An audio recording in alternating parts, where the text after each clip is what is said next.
Good morning again, my Facebook family and friends, my family out there, YouTube, my family on this channel, my family all over the world. This is your beloved brother Kenroy Positive, aka Positive K, coming to you with story number 3. As we continue this series of church services, how God uses His miraculous power through people to change lives. Hallelujah. Story number 3. The neighbor next door, aka the Christian neighbor next door. I had a good friend from Jamaica. As a matter of fact, I have plenty of friends from Jamaica, our beautiful Caribbean neighbors in Caribbean country, our neighbors in Jamaica. She told me one time, this Christian lady rented a house next door to this woman, her neighbor. And this woman did not like Christians for our kingdom come, as we call it in Barbados. She did not like Christians. So when her Christian neighbor moved in next door, that was a big problem. Of all people going to move in next door to me, I had to be a Christian. That's what the woman thought. And this Christian woman tried to be nice and polite as possible. But she was not accepted by this woman. Under pretenses, yes, the woman would smile at her, say morning, whatever. But truly in her heart, she don't want this neighbor beside her. And whenever this Christian woman cooking or cleaning her house, she used to play gospel music. And this gospel music used to affect this neighbor. And this woman is furious. Let me put it in my own words. I don't know if she don't lock off that foolishness. I don't know when she playing that music in my ears so early. And she was angry. But instead of letting the lady know how she feels so they could adjust or address the situation, she harbored animosity in her heart towards this woman. Hatred. She hated this woman so much.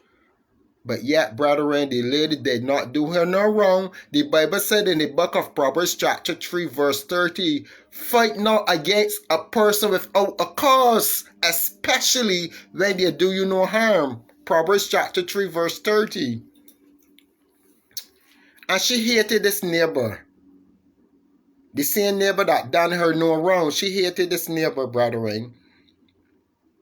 And it get to such a boiling point or point break, as we will say, that she went to a voodoo man, or what we call a witchcraft man, or Obeah man, as they call it in the Caribbean. She went to an Obeah man. And she told this Obeah man, look, I want this Christian woman from next door to me. The Obeah man said, don't worry about her. Before the week finished, she will be gone. You know I'm specialized in the dark arts. You know I'm specialized in these things. I'm going to give you a portion that will help you get rid of your neighbor. And brethren, she gladly accepted this portion because she want this woman gone from beside her, her neighbor. And the Bible said, thou shalt love thy neighbor as thyself. How much of us is practice that rule? If there's 99 out of 10 practice, because those were the old days. The old days, the neighbors used to look out for one another, but not in today's 2023. I'm not saying it happens here where I live, but it happens all over the world. The community spirit have gone and left us. It's a different generation and a different time. As the old people say, bring back those old time ways. But nothing in life changed. Nothing in life stays the same. Sometimes change have to come about for things to work out. So, brethren, this woman took the portion from this Obeah man. And the man gave her stern warning before she left his house. Listen to me carefully, woman. This portion that I'm about to give you, if you don't do it right, is going to backfire upon you. You hear what I'm saying to you? If you do not do this portion the right way, it's going to backfire upon you.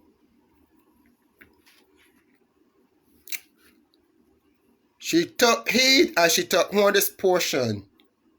So the Obeah man gave her a little sack, a little pouch. And within this pouch was a frog. Not just any frog, but a Pacific bewitched frog. And the Obeah man gave her this instruction. Listen to me carefully. When you see this Christian woman open her door, make sure you place the frog that the frog could jump into her house.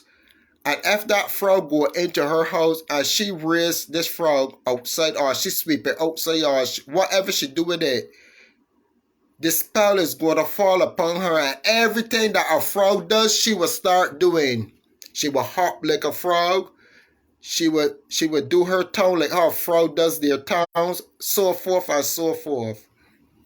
The first day she put the frog, the woman had a habit, the Christian woman had a habit that every time she cleaning, she used to open her door. So she placed the frog at the door. The frog will not go in this woman's house for kingdom come.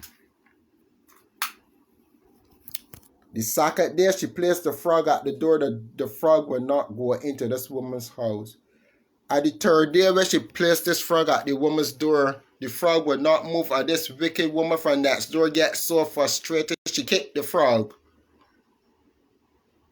And don't you know that the spell, the dark arts, the witchcraft, the voodoo, everything turned back upon this woman? And from that day on, brother, when she started to hop like a frog, she would long out her tongue like a frog. She would do all the things that frog does. Eat flies, eat this and eat that. All because of her wicked way, her own wicked deeds fall upon her. She tried to hurt an innocent person. She tried to hurt an innocent neighbor. She tried to destroy an innocent lady, and it all came and fall back upon her own self. Can any man hide in secret where God cannot see him? No.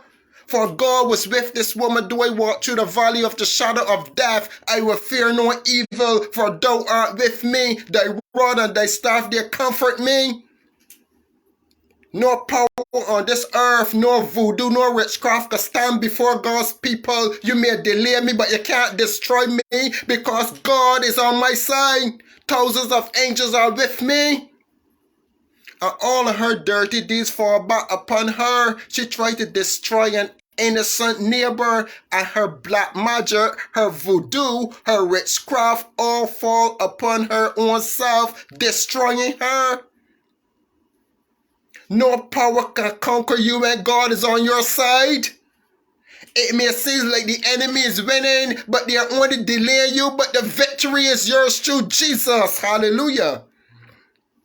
I know I speak from experience.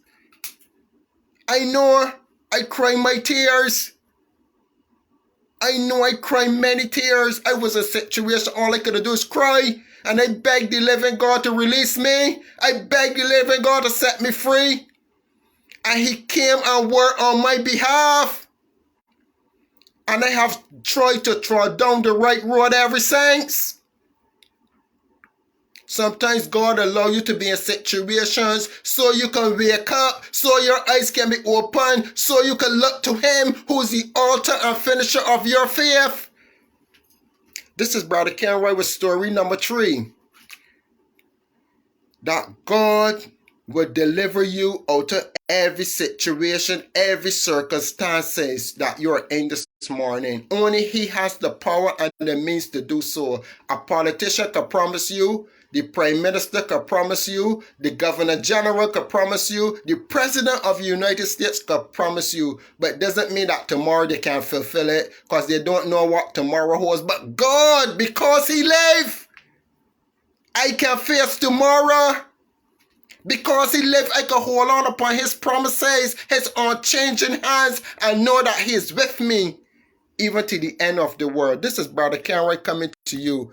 Do not do evil to a person and feel that you get away. It returns back to you somewhere, somehow, and in some fashion or in some form.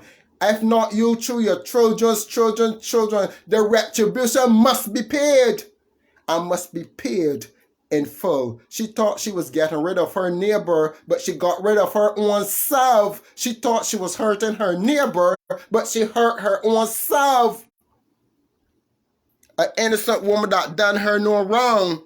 An innocent woman that did not hurt her. She just didn't like the woman next door to her. She just didn't like Christians. And she paid the ultimate price because of her own wicked deeds. Wickedness should come to an end at some day, at some point, my friend. Wickedness does not last for long. Hallelujah. For God, the God that you serve, neither slumber nor sleep. God bless you.